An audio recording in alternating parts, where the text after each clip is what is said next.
Hey folks, welcome to the Sedona Canyons 125 race briefing. Bunch of great info to talk through with you. We hope that you are as excited to join us in this inaugural event as we are to put it on. I'm specifically excited that the course mileage is 125.0 miles. Never happened before on a course that I've designed that it's exactly the right mileage. Unbelievable. Okay, well, let's get over that and on to the details. First thing to talk about is packet pickup. So you've got two options for this race. First option is going to be on Saturday, April 29th at our Aravaipa office from 12 p.m. to 5 p.m. Address for that is 2401 South 24th Street. You can go through the check-in process, also drop off all of your drop bags here at the office. So that's option one for check-in, or option two will be on Tuesday, May the 2nd at the start line for the race, and that's in Jerome. The hours for that are going to be 4 p.m. to 8 p.m. That's, again, at the start of the race at the Gold King Mine Ghost Town, 1000 Perkinsville Road in Jerome. Immediately following that check-in, we're going to have a quick race updates information session, mainly to talk about the course changes and answer any Q&A. I'm not going to go over all the details that we're going over in this video. So in the check-in process, you're going to do a few things. You're going to get all of your goodies, including your two race bibs. One is a regular Tyvek race bib that's very flexible. Most people put those on their pack. It's nice to be able to see person's name and where they're from. We have their state flags on the bibs, so that's something nice to have on your pack. And then it's also really good for us to be able to see your bib. We've got a thicker, heavier duty bib that goes on a race belt. Super easy to take on and off. You're going to have lots of changes of tire, and you can easily take that on and off at aid stations. So two bibs and a bib belt. We're going to check that you have the GPS, the GPX file downloaded to a GPS-enabled device, most likely your phone. As I said, you're going to receive a bunch of goodies, and we've got a Soles for Souls shoe collection for used shoes. So if you have any shoes that you've used to train for this race, you want to donate them to a good cause, please bring them to check-in. And then for those that have already purchased shuttle tickets, we've got a shuttle ride from that start line at 8:30 p.m. directly after that little race briefing and Q&A session to, if you have a hotel in Jerome, we'll take you to your hotel. At 5 o'clock, those shuttles the next morning are going to pick up at the hotels, take you to the start line. We're asking everybody to get to the start line for Sedona Canyons around 6 a.m., if not earlier. We're going to go through a assignment of all of the spot trackers from 6 until about 6:30 and give you a little bit of time before we start the race at 7 a.m. for a mass start in Jerome. A few rules to review about the race. You cannot receive any outside aid along the course, so you can only receive aid from your crew at crew-designated aid stations. So they can't stop randomly along a road or a trail and provide you with any assistance. Also, your pacer can't carry anything for you. So yeah, just aid from your crew, and pacers can only be done at crew and pacer access aid stations. This race is a little unique in the fact that you can actually leave the course to go sleep. There are hotels along the course, and you can do that in one of two ways. You can leave the course on foot, go to a hotel, come back to the same point on the course from an aid station, go back to that aid station, and then continue along the course. Or you can check out of the race at an aid station, leave your spot tracker, leave your bib, and go to a hotel, get a ride to a hotel, come back, check back into the race. Something that's kind of unique. If you like to go plush and get a hotel room in the middle of a 125-mile race, you can do that. If you do end up having to drop out of the race, we ask that you do that from an aid station. Check in with a staff member or a volunteer and let them know you're dropping out of the race. Fort Tuthill is a location where your crew will, if you have a crew, will likely be supporting you. There's plenty of space within the aid station boundaries, so like within the quad, which is the main aid station area for crews to set up a little area to support the runner. Fort Tuthill has asked that crews not set up tents or have a bunch of stuff outside in the parking lot, that we bring that all in the quad area. Some more items that are required for the runner. We'll talk about required gear. Cell phone is required. Most runners will run with their cell phone in airplane mode to save battery. You also need a GPS-enabled device. Most people run with their phone as their GPS-enabled device. Headlamp is something that you're definitely going to have. We recommend a collapsible cup because our aid stations are cupless. We will have cups for hot drinks, so ramen and coffee, those sort of things. We do ask that you try to reuse those cups as much as you can within an aid station. For example, if you're going to get 3 cups of coffee at an aid station, just use 1 cup. 3 cups of coffee, 1 cup is great. And then also required gear is a whistle. Specifically, our medic crew has requested that I mentioned that a whistle is required because last year they had to go out to try to find somebody that was totally out of their mind with sleep deprivation, and had that person had a whistle, it would be much easier to find them. So yeah, whistle. There are locations also where the course gets into cold areas at night. That's basically up on the Coconino Plateau, and then very cold at night going up and over Mount Eldon. Most of you will be progressing through the course in the start of the Coconino Plateau in the daytime hours, but those required pieces of gear are gloves, a warm hat, long sleeve, and an insulatory upper. So just something that has a little bit of insulation on the top. So like a puffy jacket or a fleece, something with a little bit of thickness. So those are at Sedona Canyons, Munns Park Aid Station, Fort Tuthill, and then Walnut Canyon. Walnut Canyon will be a check depending on the time of day that you're going up and over Eldon. It may be a waterproof jacket with a hood, depending on weather conditions. So have those required gear items possibly on you the entire time, or at access in drop bags at those locations at aid stations. Speaking of drop bags, we are requesting that you try to keep your drop bags to 60 liters or less. 60 liters is about 1 foot by 1 foot by 2 feet, so a small duffel bag.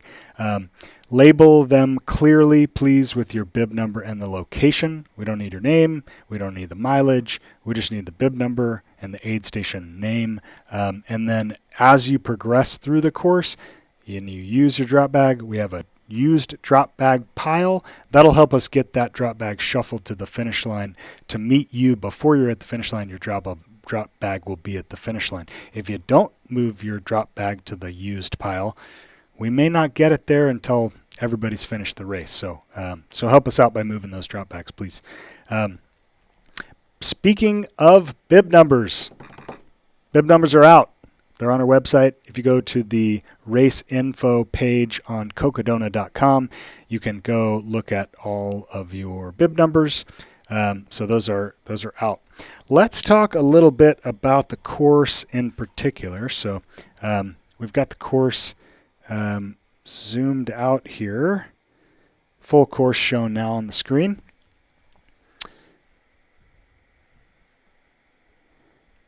And I want to talk a little bit about the changes of the course that have happened. So there's a few, but let's start from the very, very first of the course. So we're starting at the Gold King Mine Ghost Town. A really cool area, progressing pretty much right through the United Verde Mine. And as you go into Jerome, you're going to take a really hard right as you come down this road. The aid station for the Cocodona 250 is just straight ahead at Jerome Historic State Park. We're going to take a hard right turn, continue through Jerome, and then drop down out of the town of Jerome. So this drop down out of the town of Jerome, pardon my French, but it is kind of bullshit. There's really no connection between Jerome and Clarkdale, so we ended up finding an old power line corridor that has a road on it. Like I said, it's kind of bullshit, but that's the route, so enjoy it. And And then popping into Clarkdale, I do want to talk about a change that we had that you may or may not enjoy, depending on how hot it is. There was a fire at the Tuzagut National Monument. We used to cross the Verde River. It was a really great respite from the heat and the hot part of the day. Usually that was about calf deep, the Verde River. A little bit deeper this year, obviously, because all the water that we've had out here. But the fire in the Tuzagut Monument has forced us to do a reroute. So we jump on the road here at Tuzagut Road, go on South Broadway, and go all the way into downtown, or Old Town rather, Cottonwood. Actually a really cool little area downtown, Old Town Cottonwood. And then we head out over and we cross right by the Verde River on the jail trail. If you do want to get in the Verde River, there's your great opportunity right there on the jail trail.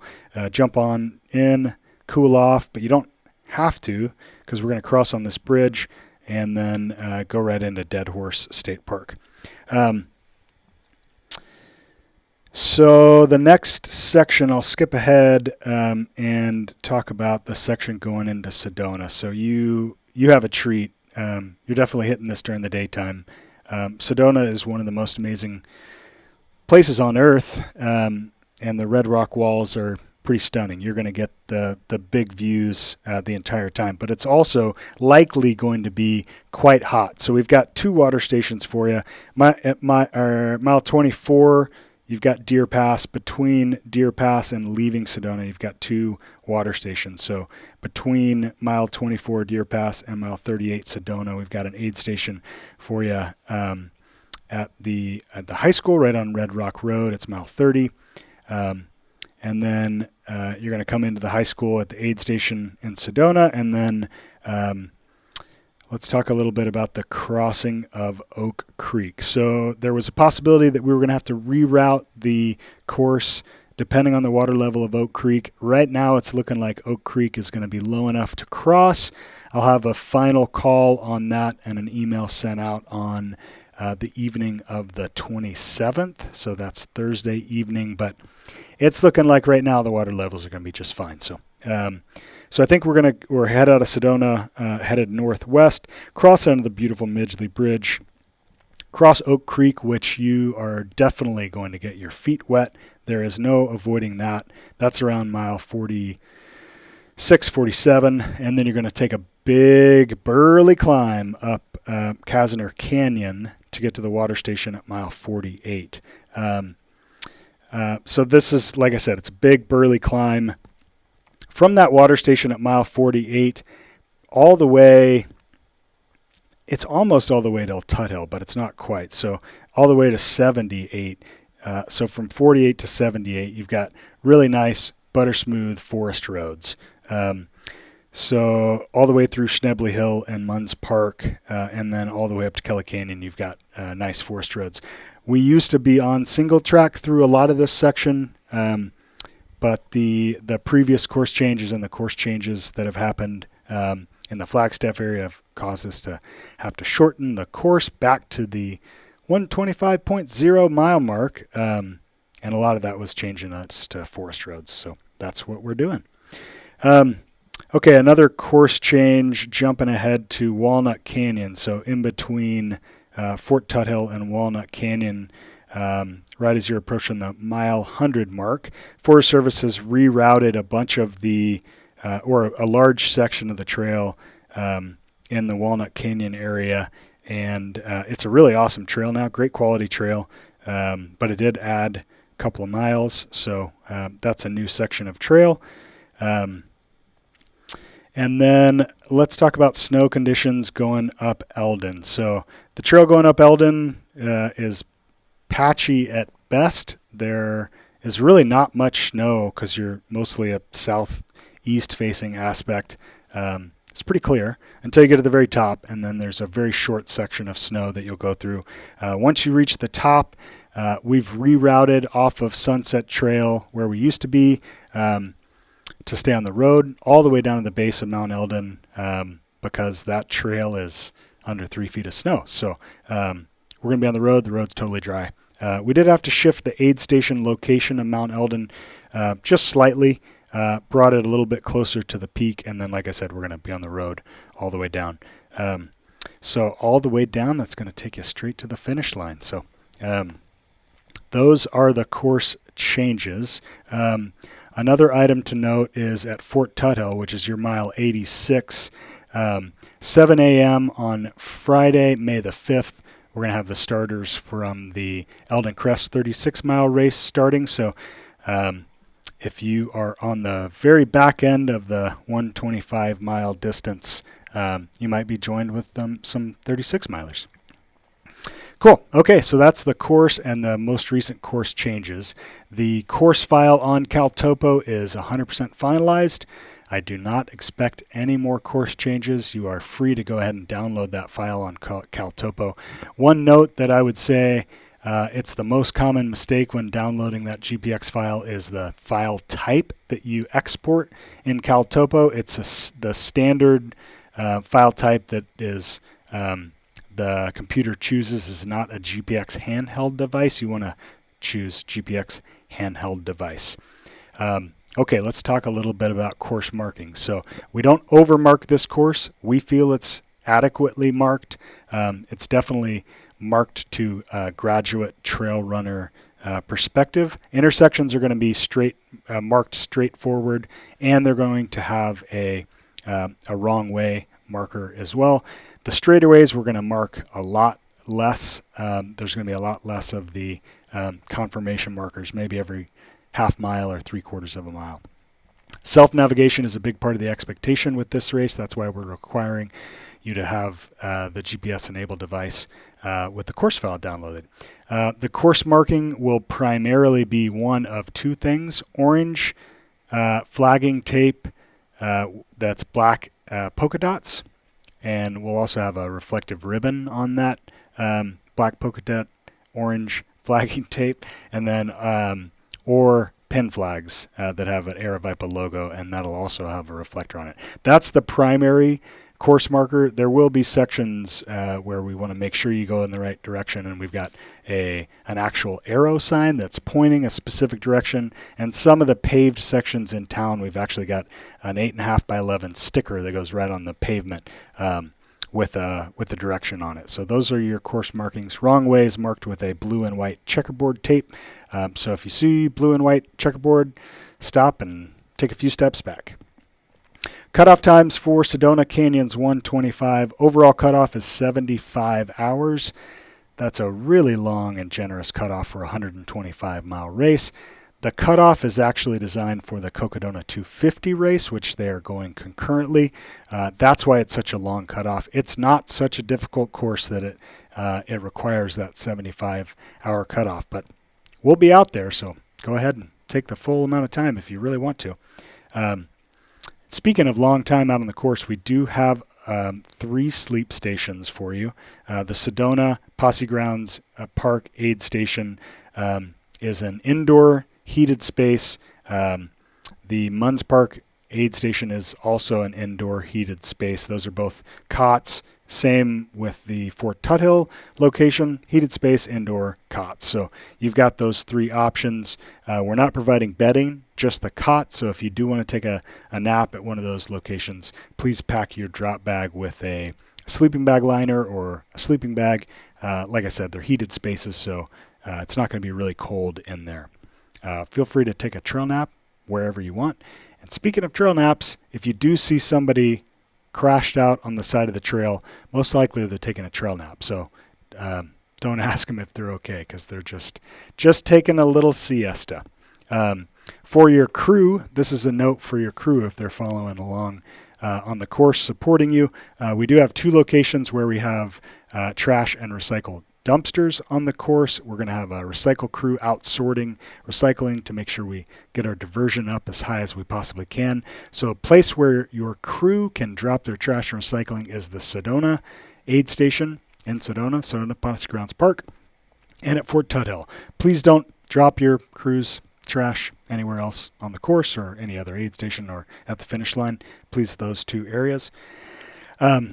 If you do run with a pacer, we allow pacers for Sedona Canyon starting at mile 67, which is the Munns Park Aid Station.